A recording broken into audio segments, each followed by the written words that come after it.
So I'm really pleased to introduce Heather Kenyon, who is the CEO and president of the Tampa Bay Tech Forum. I knew it was something. There was one more word at the end. Tampa Bay Tech Forum, who's going to talk a little bit about creating jobs, particularly through a female founder perspective. And from our experience at StartUp America, we know that 50% of the population, actually slightly more than that, is made up of women, but a much smaller percentage of them take on the kind of lead founder role. What I'm proud to say here at StartUp America is that we have roughly 30% of the founders who are members of StartUp America.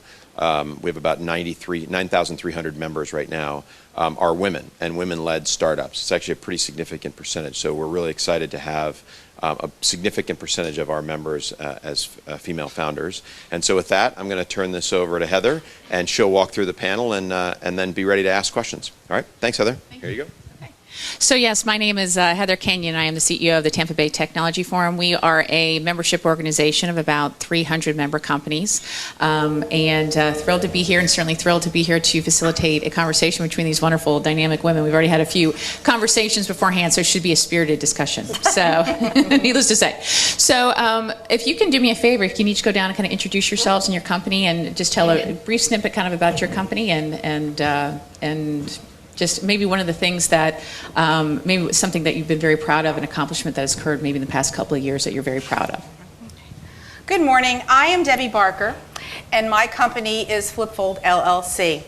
I started a business by solving a problem, by inventing one product on my kitchen counter, and then the whole thing went crazy, and now this one product is sold all over the world. It's made in America, and that's one of the things I'm really, really proud of. But it started right here on my kitchen counter solving a problem, and I bet if you find a problem to solve, you could start a business too. My name is Rhonda Shear, and I'm president of Shear Enterprises. It's Rhonda Shear Intimates. I started intimate apparel company with my husband 11 years ago. It's a love story and a business story. I was living in Los Angeles as an actress for 26 years.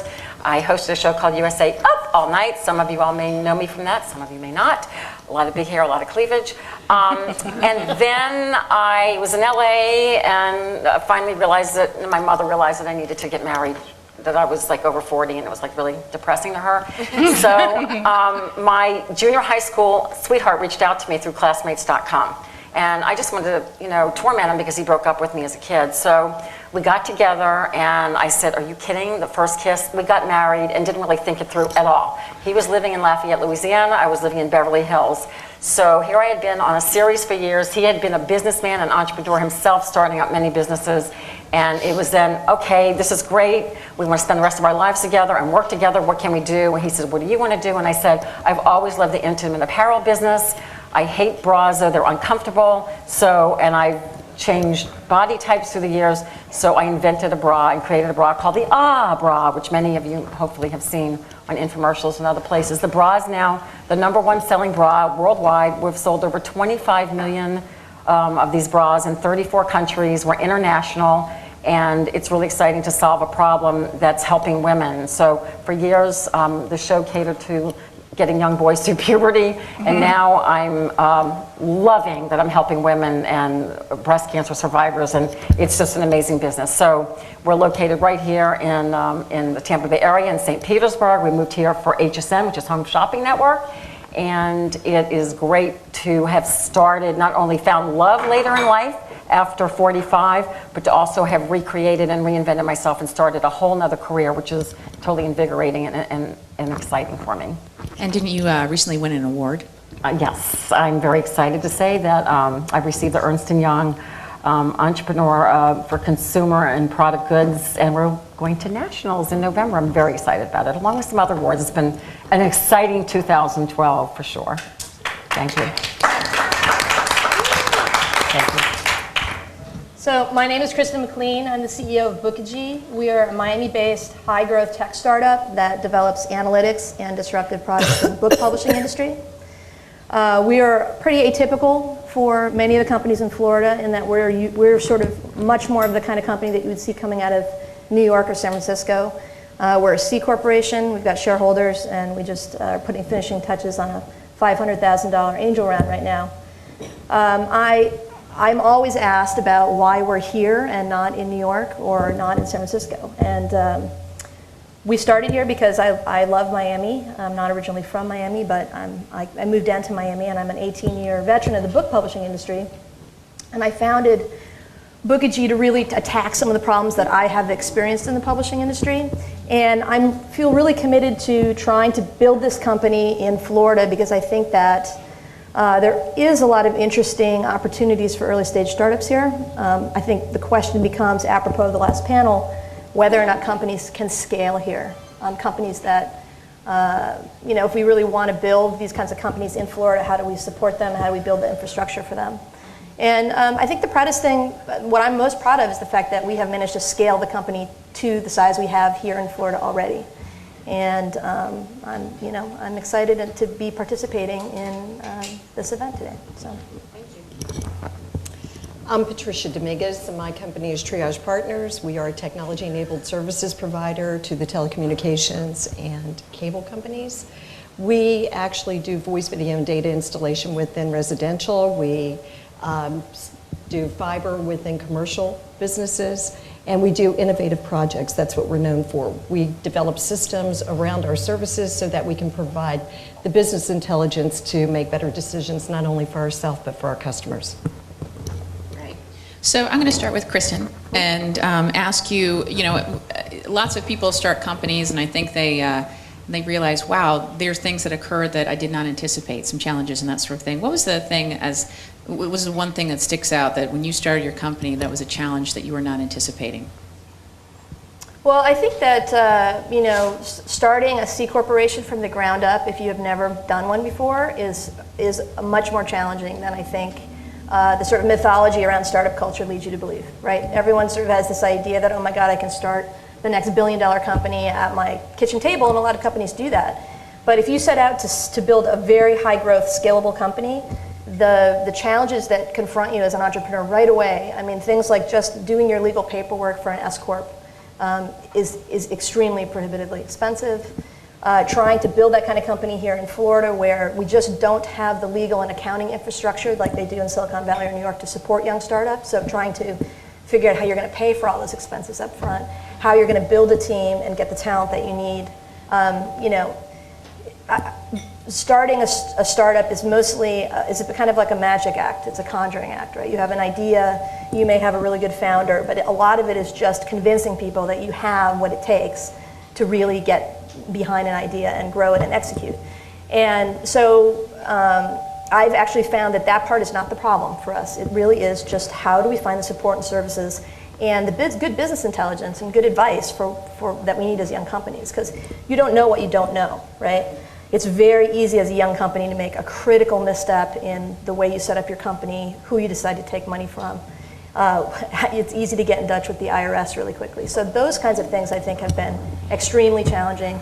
We've been fortunate that we have good resources, but when I meet other young entrepreneurs who want to know how we've gotten to where we are now, that's get a great lawyer who knows, and that's not so easy to find in Florida. Well, Rhonda, you actually moved to Florida to start your company, to get the support. Is that... My business plan was no business plan. So I'm not saying that everyone should do that. Yeah, right. My business plan was, to make a great living with my husband. I mean, this was a new career, starting over in a new place, and we find Florida has been wonderful, and we've been able to find support, but we did start off on our own with $20,000. That's it. That was it. That's how we started. And we actually reached out to HSN 10 years ago. I had heard that there was the intimate apparel business there wasn't very big. They had lost someone that was in it, and so it was an opportunity. So I literally reached out from LA, sent some product, and they knew my name from television, and they said, well, we don't have anyone right here, so come on down. Literally, I sold out within minutes, 6,500 units. My husband went, wow, this could be good with the margins. And then, because my background's television and acting and selling myself, the buyers brought us into the office and said, when can you be back? And I said, tomorrow. And my husband was like, you need product, sorry, Debbie. And I'm like, product? I just want to be on TV. But anyway, that was my background. But within a year, we learned. My husband, though, had the background as a businessman, put many businesses together and sold them. As an entrepreneur, many entrepreneurs do, got bored and moved on. If I would have been in his life, we would have owned all of them. But anyway, they're all still around. But this was exciting to me because we saw that, obviously, that there was a need for this. There was a need for an industry that was comfortable and sexy and attractive, that made women feel really great about themselves. So I started designing from that day on. And how we grew it, yeah, I mean, it's hard, really hard for us because minimums in the intimate apparel business are huge. So we can't we manufacture a little bit in the States, but most of it is out of China. That kills us. We'd love to do more here. We can't at this point because we manufacture in the hundreds of thousands. Minimums are very, very high for us. So anyway, that was a challenge for us in the beginning. Like, how do we meet these minimums of 5,000 items in every color and every size, blah, blah, blah. And we started working with factories that were like us. They were startups, that they needed the business, and so pretty much it was that old Southern mentality. We're both from New Orleans, on a handshake, a little trust, back and forth. We built our own business and kept putting our own money back into it. We were very frugal, we were very careful, and we are self-financed from day one to now at this point. And so it's been a very exciting journey. For us, starting off literally selling 6,400 units. Our last, again, we sell on television, but we sell in retail stores now. We're all over the country and the world in retail. But starting with 6,400 units to we have 2,400 SKUs now. And like our last Today Special, which is the sale of the day on HSN, was 120,000 units, 4 items in each unit. So. It's grown, it's a need, it's a necessity. I always tell young entrepreneurs or entrepreneurs at any age, because I think you can start over at any age, is that you just, keep your eye on the ball, keep focused. And we took our money and just kept putting it back in. And ate a lot of Beanie Weenies for the first year or two, but it's okay. So were you eating Beanie Weenies when you were doing things on your kitchen counter, or how did you start and what challenges did you have? Well, you know what? I always tell people, I want to start a business, I have an idea, and they think these big, grand things in the very beginning. I had one problem, and I started this company by solving that one problem. I was a mom. I had retired for a little while to raise my 2 daughters, and as a mom, and I'm sure a lot of you parents know, that getting your kids to do anything is not the easiest thing in the world. All I wanted to do was get my kids to do their laundry. That's it. I didn't have big aspirations. They could wash their clothes, they could dry their clothes, and they would leave them in the laundry basket. And I'd say, girls, come on, fold your clothes. I'm an ex-retailer, fold your clothes, put them in the drawers. You're not going to look wrinkled. We can't. So, out of desperation, I went into my garage one day and I got this big cardboard box. And I cut it up into 4 little panels and I taped them together. I said, you know what, here's a template. Put your shirt on this cardboard box and flip it just like this. And it will fold your shirt to be the same size, because one was a tennis player, one was a dancer. They went through clothes in Florida like you wouldn't believe. Well, I gave it to them and they went, oh. And they took their shirt and they laid it and they flipped these little panels and their shirt was folded. And every week, I was making, actually every couple of days, I was making another one. I could have folded the clothes faster, but I was getting them to do a chore that otherwise they wouldn't have done. So one day, my daughter, Kristin, who's right over here, turned around and looked at me and said, Mommy, I learned about patents in school today. You should patent this product and sell it to everybody in the world because this really works. Well, I looked at her and I picked up the cardboard and I went to my husband, who was Senior Executive Vice President of SunTrust back then. I said, what is this? He goes, what is that thing the girls are using? I go, well, I made it for them to fold their clothes. You put your shirt on it and then you flip the panels and it folds the clothes. And voila! Millions and millions of flip folds later, millions and millions of people are folding their clothes just like this. But it took a little while to get from that to this, and I'll tell you how that happened. When we first made, I was making them out of cardboard. I'm just going to go to sleep. Okay. When we first made our Flourish flip folds out of cardboard, then we said, okay, we have to make them out of something a little bit more sturdy because we can't make them every few days. So we actually went to a plastics place, and I said, and my husband said, okay, let's kind of do some research, and we got some plastic cut, these 4 panels cut into plastic. And then we bought some hinges from another company. And we made our first 200 flip folds in my garage in a family assembly line with friends and family. We had an assembly line just like GM. Okay, you stick the footers on, you put the hinges on, you put the panels together. That's what we did. And we had 200 made. So, okay, I had all this plastic, maybe about, Oh, okay. The holes are really important. That's a good question, too. So we put all these together, and I had a friend who was in the t-shirt business, and he was going to Vegas to do a trade show. So I said, I'll give you $500 if you let me have a table in your trade show.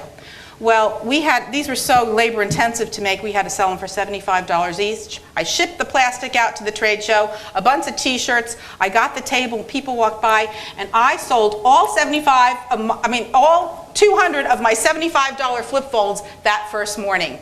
Came home and my husband goes, I think we got something. So we filed for a patent, we filed for a trademark, and we kept making them one by one and went to big companies. My first big company I went to was a Sports Authority. And I tried so hard to get in there, but nobody would listen to me. I said, I have something that will fold all those t-shirts you have to fold like in 5 seconds. And they said to me, oh, yeah. So I got hung up a lot of times, but finally I had a friend in accounting who worked for Sports Authority, and I gave her a $100 gift certificate, and I said, get me into the buyer, get me into the buyer. And I did, and so this buyer was like this. He looks at me and he goes, you have 5 minutes. I said, I only need 5 seconds. So I went into him and I laid my flip fold. Excuse me, can I take that? Okay. I took my flip fold just like this, and I took my t-shirt and I laid it flat on the board just like this. Fold the bottom of the shirt to the edge of the board, and I did flip, flip, flip, and fold in 5 seconds. Perfectly folded shirt. There it is. So anyway, the holes are real important because they make it aerodynamically correct. My first holes were made in my cardboard with a screwdriver because what happened when Kristin was folding, she got to fold it so fast, and when she went over, it would suck the shirt right back open. So my engineering mind, which I have none, figured out if I put holes in it, it would work. So that's how the flip fold came to be. And we made them, and we made them, and we put them together, and we went to different we had different people, we had to move out of the garage. We couldn't do that. And we made more and more. Well, millions and millions later, we sell it on Home Shopping Network, countries all over the world. It's a patented product made in the US, all from one problem. Yeah. Wow. Well, what's interesting about that is I used to work at the Gap, and I tease all the time I can fold shirts really fast, but they would have the t-shirt squares. Mm-hmm. So this is just a better mousetrap, basically. It is a better mousetrap, and the great thing, it works every time, and no matter who's folding, right. Your husband, which is amazing because they will fold, or a monkey. Everybody will fold to the exact same dimension, and it works. It works on pants, t-shirts, it works on absolutely everything you had to fold. Now, you don't sell them for $75. We don't sell them for $75. Yeah. They're sold for $19 each on our website. And we sell them on Home Shopping Network and some very select retailers. And we've extended our brand because on Home Shopping Network, they came to me and they said, Debbie, people go, Debbie's such an organizer. What else could she come up with? So I invented line extensions, which is very important when you're right. growing a business, as Rhonda does so very much. My next product that I got a patent on is called the Flip and Dazzle. And it's a jewelry case that unfolds. It holds 200 pieces of jewelry, but it folds down to the same size as a flip-folded shirt. So you could then hide your jewelry among your folded shirts, towels, or everything else that you're folding. So, it's kind of like, I always say it's the American dream, and dreams aren't always happy times. There's some dark things around the corners, which we have run into, but we got through it. So on my kitchen counter to homes all over the world, you can do it too if you have a problem that you need to solve. Yeah. Wow. Do you have a sock matcher? Because that's what I need. A sock matcher? Yes. So no, but you can fold your socks with the flip fold. And even, it's been on The Big Bang Theory. I don't know if you've ever seen that TV show. It's an integral part of their show, Sheldon, who's like the real nerd. He even folds his socks with it. So it's finding the matching sock out of the dryer. Exactly. That someone needs to do a solution to that. Because there's always many one single socks. Women, get on it. Get on it. Okay, exactly. You do that. So Pat, We've been talking a lot, but I've known Pat for many years. So my question to you, obviously, your product is much different than theirs. I mean, so your product is people, basically. So tell me about your progression, because you were working in a big company. Again, I've known you a long time, so I know your story. But you worked at a big company. What led you to the decision to become an entrepreneur? And then again, what challenges when you started your company, that sort of thing, that I know you had opportunities, but certainly there are challenges that lay in wait for you as well. So can you talk a little bit about that? I decided to start my company. I always had ideas. I was always trying different things during the course of time. However, I was a single parent, and quite honestly, I couldn't afford to take the risk many years back. So I was working at a large company. Finally, my youngest was in college, and I thought, now was the time. As Nike so often says, just do it. So I decided that my background was information technology, and I knew that I wanted to stay within that realm because it was something that I had grown up with. And many years back, very few women were clearly involved in that. Bottom line, at that point, I developed an IT staffing company. And I started out of my home upstairs, and as I started to grow and move in different directions, I then wound up doing more and more in the telecommunications field. And so many times, as they'll say, your customers will take you where you need to go. They're the ones that will come up with ideas, and our philosophy is we can do that. And by doing so, we became known as a very innovative supplier. Moving forward, it was the typical progression if you're a startup company. You start in your home, if you're self-funded, moving then into a small office space, then somehow managing to put 3 desks in that office space, and then continually moving forward into something that was larger and larger. Basically, it was really, regardless of who you are, what you do, you have to be able to perform and demonstrate that you have quality, whether it's quality product or quality services. Oh, that's really important. And with my background, in providing services, we always approached it from, how can we track this? What can we do? How can we manage it more efficiently? And how can we ensure that we're really doing what we say we're doing? Merging the two, the IT background and developing those systems, we became noted for being a technology-enabled services provider, meaning that we can manage our services from anywhere. I now have 2 offices out in California. We're in Texas, here, Atlanta. And we provide installation services to very, very large companies, the largest in the world, actually. Certainly not as what I would consider exciting in some ways as yours, but the benefit that we had was being able to continually grow with that. I still own my company 100%. I didn't, like you, I kept investing in it. Right. So the challenges that happen along the way, I think anytime you start a business, anytime you go out on your own, there are always challenges. To say that there is any one specific challenge that sticks out in my mind would be very difficult. The challenge today is so different than it was maybe 4 or 5 years ago.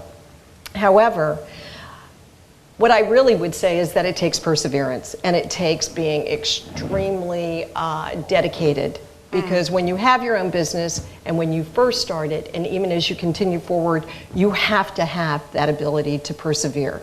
And I always feel as though success is based on how you get to the other side.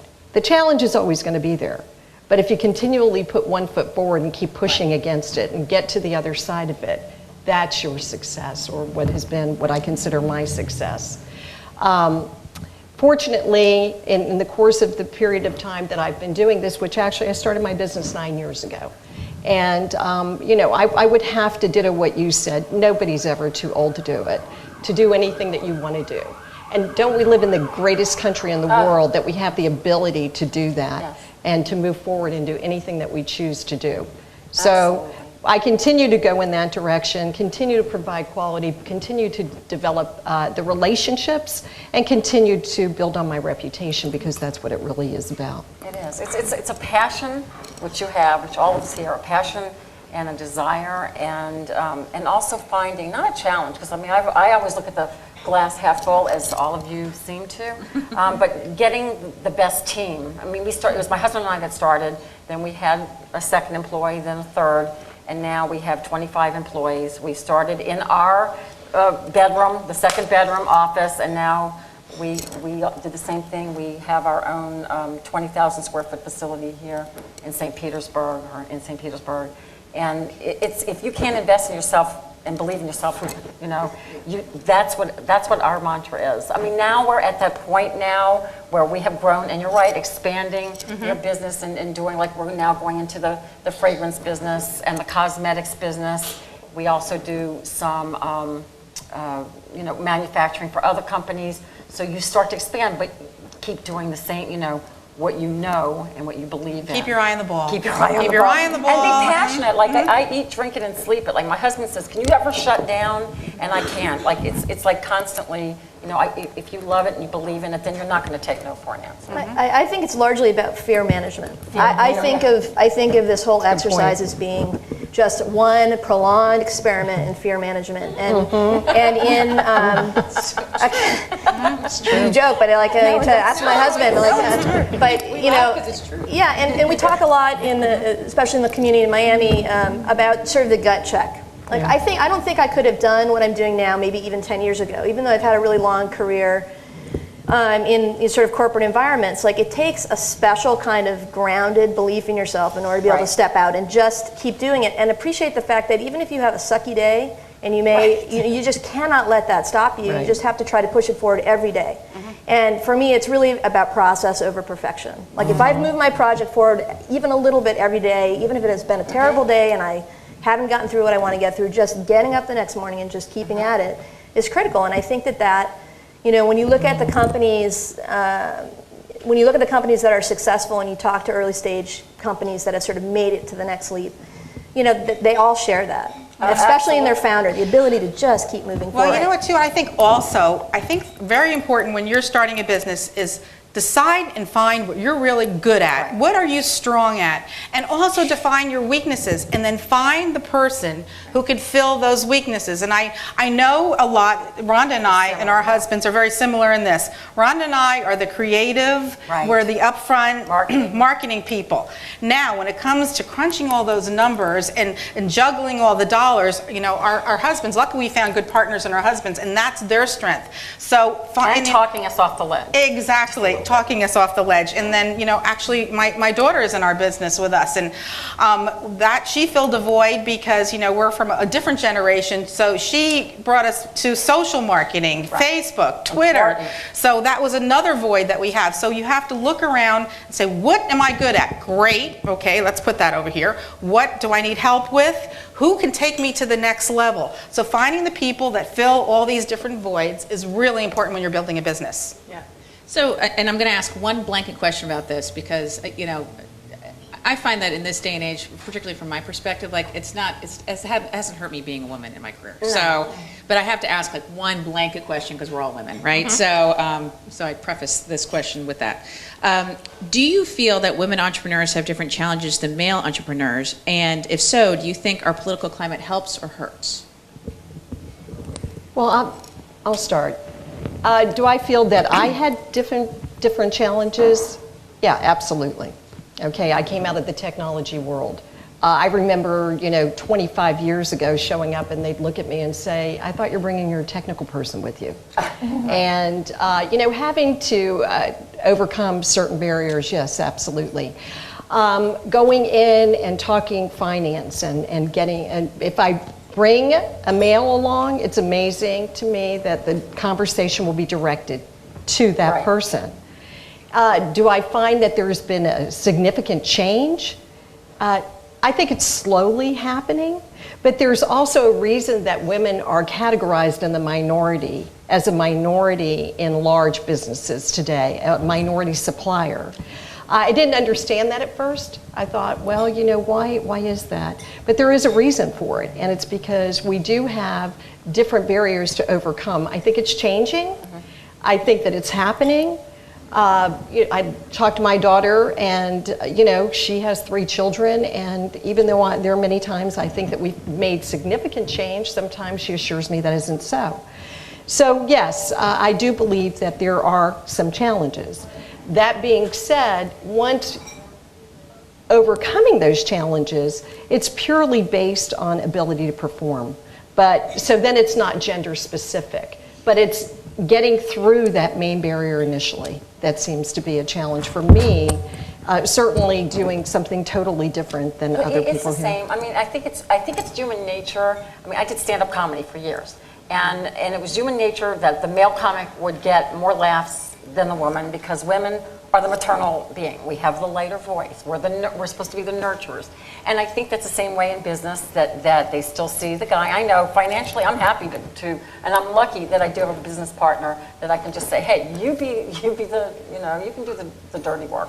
I mean, I'm lucky about that. But on the other hand, sometimes I use the fact that they think, okay, you're blonde, you've got cleavage, blah, blah, blah. Sometimes it's fun for me to actually use that and go in and go, because I'm the one who's actually, I'm the one who communicates with our manufacturers and the factories, and along with my husband, but I get things done, but sometimes for me, I like using, oh, I'm sweet and I'm the girl and I'm the woman, but bam, watch out, don't cross me. So, I mean, I guess that's just kind of the nature, human nature, to be a woman and being able to use that. And just not taking no for an answer. And go ahead. No disrespect to Startup America, but I would ask that question back to the room right now, because look around right now. When we were sitting here for the previous panel, every single seat in this room was full, right? It's not full anymore. We watched a huge number of people stand up and walk out. And in general, I don't like to participate on panels like this where it's women-only discussions, because I find that we tend to talk about things that we don't talk about in the male panels, or we tend to sort of channel it back towards work-life balance. We tend to channel it back towards our challenges, our disadvantages, and I do believe that there are some. I mean, I have experienced them. I think the fact that this room is not completely full is one of those challenges. It's not a challenge for me personally as an entrepreneur, because I have everything. I mean, we've been very successful, and I think that you just have to be bold and get out there and trust that if you've got a great idea and you've got some money behind it, it doesn't matter. But, and if you can prove that, right? If you can prove through your intelligence and your decision making that you are fit to lead the company, then people stop asking questions. But I do think that there's a huge barrier in business, just generally, and then we keep returning to these conversations because there is something, and I don't quite understand. Do you find in general that women help other women? I'm just I know I'm going to need to, but just because I do, and what? Go ahead. No, I agree with you. I think that women do tend to help other women. Yeah. And go ahead. They give you underestimate me because I'm a woman. I like that. Yeah, because I'm going to come back at you with the big guns. Right. That's how I feel. And I do find that women in business do reach out, maybe on another level, or women can hoard and hold things. But I do find that I'm going to these different events. Women in business, women enterprising women, that you have these business women who started for all different reasons, out of necessity, single mothers, but they really do help and share ideas. So I do find that. And it is depressing that you pointed out that the boys left, though. I agree with that. Get them back here. Let's show them who's left. Well, I think there's an advantage, I have to say, to women who are interested in starting businesses. Like in my founding team, there are 6 of us, 3 are women. The CEO and the CTO are both women. And that makes us qualify for a tremendous amount of potential funding and attention, especially when you go into Silicon Valley. So for us, it's part of our story, and we embrace that part of it. But I just think that there's a dialogue. We just have to be really careful about not constantly staring at that we're just women. Yeah, well, I mean, you've had tremendous success, and your bottom line is amazing. I think most people who sat in this room at any time would be proud and excited to be associated with somebody who has had such success. And so that's. But what I always say is that I've used everything in my career, which started in show business. Everything that I learned along the way, I still continue to use, and the ability to communicate and the ability to get the message across, and then having the quality product. And of course, you always have. Every day, ups and downs, but it's so exciting and invigorating. And in this country, to be able to start a country, a broad country, a company a decade ago, and the growth that we've seen is just unbelievable. And Florida's been very good to us. Of course, we are international and we work out of here, but being a female for me, of course, in my business, we're talking bras, panties, and undergarments. You go with what you know. That's It wouldn't be good if my hubby was up there showing the bras and panties. What I was noting is you're finishing the final of a $500,000 early stage investment, correct? Yep. So you are, out of the 4 companies sitting there, you're the only company that has either pursued or has needed funding, according to the story so far. Would any of you have benefited from funding at an earlier round? Is there a reason you didn't pursue it? Because I was at a meeting not that long ago, and they were talking about that although we are more of the population and women have an influence, we are the neck, according to where money gets spent, we are still a minority. Most funding, early stage and venture capital, goes to white men. And so some of the organizations, we are identified as a minority initiative in the funding arena. So my question is, you're getting funding and you knew you needed it. Could it have benefited you, and is there a reason why you didn't pursue it? Well, for us in the wholesale business, we didn't want anybody else to control. Do we need it? And we kind of wanted to jump ahead. I was ready to go retail in my first year. At least my husband, we're like the tortoise and the hare, and he's like, we need to be ready. But and someone told us a long time ago, if something sounds too good to be true, it is. People were offering. Okay, but that would mean that they would have owned our inventory. They could have decided what my designs were. And I didn't want that. I wanted the control. I wanted the business to go the way I wanted it, the way that we saw it going. And even when I have listened in the past, even at HSN at one point, like 7 years ago, asked me to do a certain line, and I did. I didn't trust my gut. And we talked about this. Trusting your gut is the most important thing. And I did trust my gut, but I went with what they asked for. And it was the only year we didn't see profit at HSN. So it's always trusting your gut. And for us, our particular business, we wanted the control, and we didn't want anyone else to own our inventory. And that, at this point, we've only partnered in one project, and that is our infomercial project, because it's about buying media, tremendous amounts of media in a week. So we have a Canadian partner, and they're publicly traded, and so they've been very fair and square. But sometimes when you've got partners, it just often doesn't, it works out that I have a partner and happens to be my husband. For me, that's our personal story, and I'm really glad that we did it our own way, even though, yes, it was very lean, cash flow was very lean in the beginning, getting those products, but in the long run, for us, it worked out. Our story is very much the same. My husband was in corporate life, and we made a decision when we started this thing is we wanted to become the masters of our own destiny. We didn't want to have to answer to a bunch of different people. We didn't want to be sitting in meetings all the time. But our products were also something kind of different. We had to see what worked. When we invented the flip fold, it was something that, it's not another pot, it's not another pan. It's something that did something completely different. So what we did is we made a lot of profit, and then we put the money right back in. Exactly. And we lived lean. We lived very, very lean. But we felt that was a fair trade-off to be able to make our own decisions, because we didn't know where we were going. We had a plan. We knew where we wanted to go, but we knew that it would be risky. And to take that risk with other people's money, we said, you know what, we'll be very lean in the beginning, and we'll just keep going forward. And we were able to self-finance. Same story. Growing a little bit slower, but growing strong. Pat, did you consider taking financing at some point? I did. I guess if the question was, would you, do it differently? I would probably do it differently at a certain point in my business, only because it allows you to grow at a faster rate. Yeah, a faster rate. And, in listening to you, I think that that's probably every entrepreneur's dream, everybody that owns a company. You want control, you're able to make your decisions, you can do what you want to do, and lead it in the direction that you want. So many times you hear the horror stories. We've all heard them. Right. Somebody comes in, next thing you know, you have a minority portion of the company. Oh, yeah. But then there's a lot of success stories there. So I think what it really turns out is you need to vet whoever it is that you're going after, and who is your partner really going to be. And had I probably approached it that way, but I was so focused on my business during this period of time that I was really continually, that was the benefit that I had. Overall, I did have financial consultants that came in. I did have them work with us. And you have to be careful with that as well. Absolutely. Because you sometimes don't get the right information. You wind up paying, exorbitant fees because you feel like you're getting what you consider to be a good consultant. But overall, I would have been able to grow faster. And when you're managing off of cash flow, as I've listened to them, it is very lean. It is, because you're constantly investing in your business. So you learn that you have to, there are just certain things that you have to manage through. I think there's a myth. I think that it's really important to point out that there's a mythology of taking funding or getting, we took funding, not financing. We took investment. And there's a difference. And, I think that when you look at the statistics, very few companies, startup companies, actually take investment over the course of their lifetime. The majority of companies are either funded by friends and family, funded by personal investments.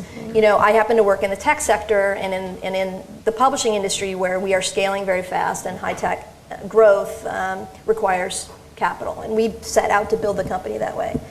But I've been really fortunate that I have a great team around me. My CFO, Glenn, Surnamer, is right in the front row, and we've been very careful about the way that we've structured our strategy and the way we are going to be taking on money, because I think one of the mistakes that young companies make, especially if they're in tech, is that they make the mistake of thinking that you fail because you don't have enough money. And my experience is that, and so they take money because they're feeling desperate, or take it from anywhere because they just don't know enough about who they might be getting into bed with. And I think it's exactly the opposite.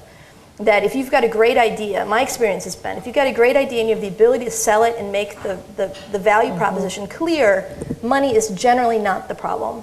There are lots of other things around that are the problem. You had a great idea. You guys have both had great ideas, and you guys have made it work. So, I think it's a mistake to sort of buy into that mythology. Because I think there are lots of other ways to get your business off the ground. And I would say that one of the things that is most critical is not getting in bed with the wrong person at the wrong time. So important. So. Oh no, another man. As a man in a women's world as well. No, just to amplify on one point that Kristin was making, one of the unsung benefits, I think, of taking angel investment is the ability, if you surround yourself with the right people, is the ability to leverage and tap into the networks of the people that you are bringing onto your team, and that's very much how we built the company. We don't have a anybody's money is green approach to fundraising. So we've surrounded ourselves with the right people who believe in the project and who are willing to bring their resources into the company. And also I want to just point out that I had one of my first conversations about potential funding in Miami result in having the person who was looking at us tell me that I needed to fire myself as the CEO. Right? And that was, it was a bit of a gut check, because I didn't think he was right, first of all, because I was working in an industry where I had 17 years experience, and where I was pretty convinced that if it had been a guy standing in front of me, he would never, ever have suggested that.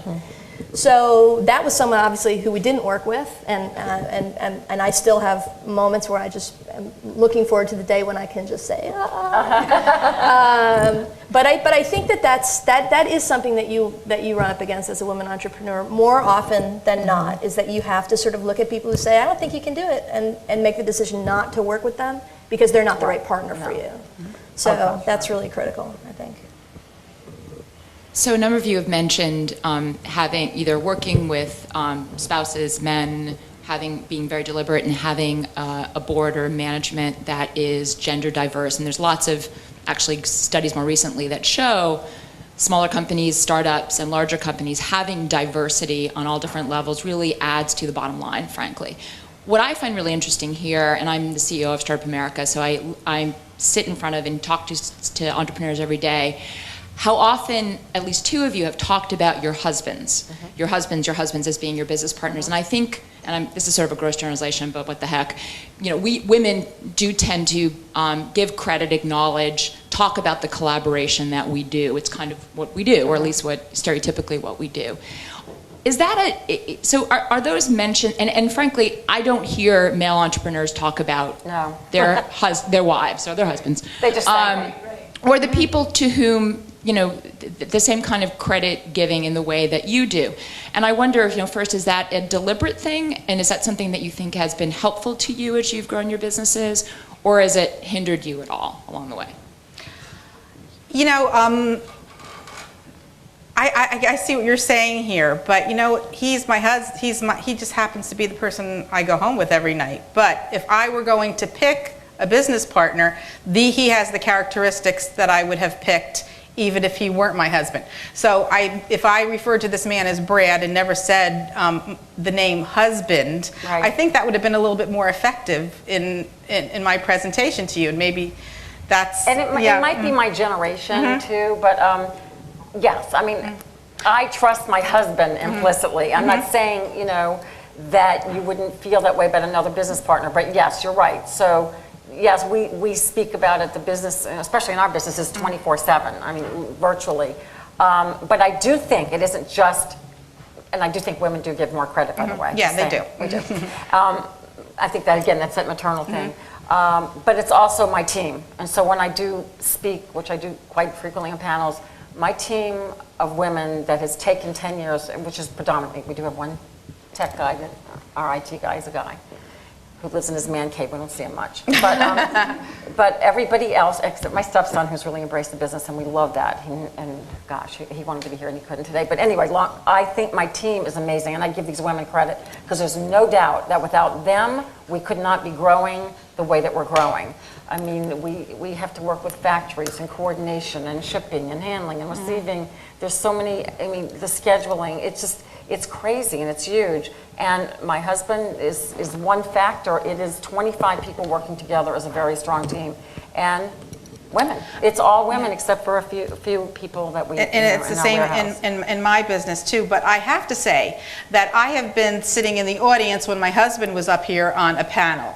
And I will tell you that my husband will be the first one to tell you, this would have been if it were not for Debbie inventing and solving this problem.